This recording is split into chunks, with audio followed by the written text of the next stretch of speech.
Hi everyone, my name is Tom Braun. I am the Right Worshipful Grand Lecturer for the Grand Lodge of Michigan.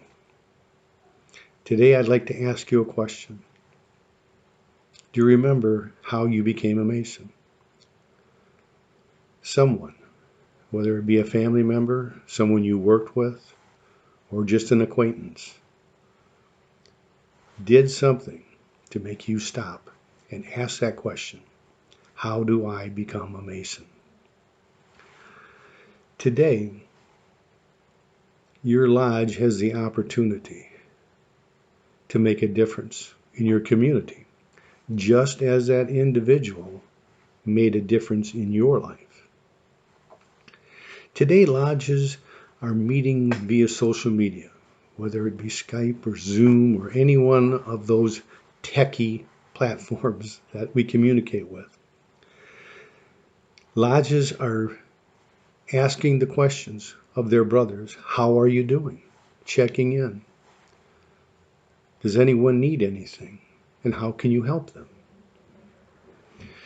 Lodges are also discussing how can their lodge become an effective element in dealing with this pandemic we're living with within your community.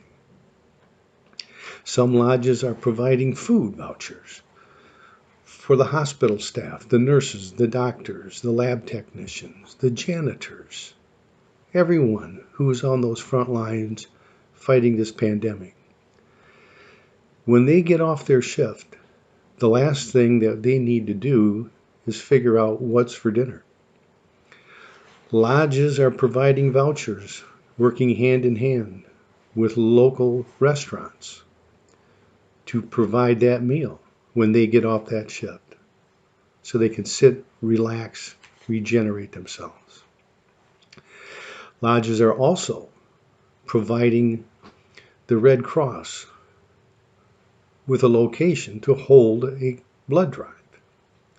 And you can work with your communities to make that happen.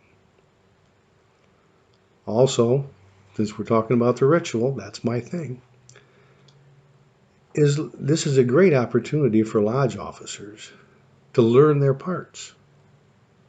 What else do you have to do? Open up that ritual. Learn your work. So when we come back to some normalcy and begin meeting again, lodges will know that you know your work. The candidates that will come before you will appreciate that effort.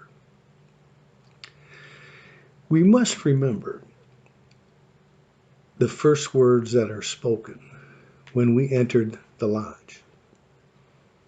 You stood at the door and you were asked, is it of your own free will and accord? You answered, it is.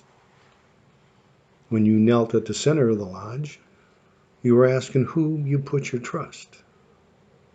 You answered, in God. When you approached the altar, you were asked, are you ready to take an obligation appertaining to that degree? You answered, I am. And following your obligation, you were asked, what do you most desire? You answered, light. So it is. In God, I am light. Let this small spark of light help your lodge to become a beacon of hope within your community. That's how you will attract good men who live in your community to our fraternity. It will be by our actions that they will stop and ask that same question you asked years ago. How do I become a Mason? Your community will know who you are by what you do. And we all have taken upright regular steps when journeying through our degrees. Today, let our lodges be measured by the giant upright regular step that your lodge will take in making a difference to your community. And I would like to leave you with this charge.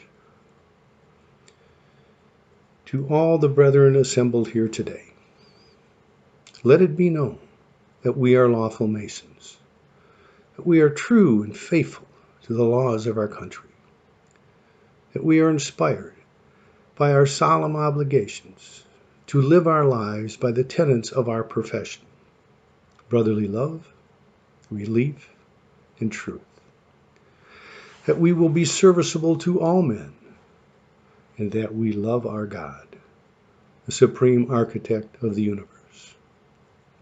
It is true that we have among us some secrets which cannot be divulged, but which are lawful and honorable, and not repugnant to the laws of God or man. They were entrusted in ancient times, in peace and honor, to those Masons who have gone before us. And it is now our duty to convey them pure and unimpaired to the latest generation of Masons. Had our craft not been worthy, and our calling honorable, we would not have existed for so many centuries, nor would we have been honored by the patronage of so many illustrious men in all ages, who were always ready to promote our interests and to support us against all adversity. We are assembled here today in friendship and brotherly love, and I pray God that He will endeavor to endure, that our lodges will remain a place of concourse for good people, and that we will convey harmony and brotherly love to all men until time shall be no more.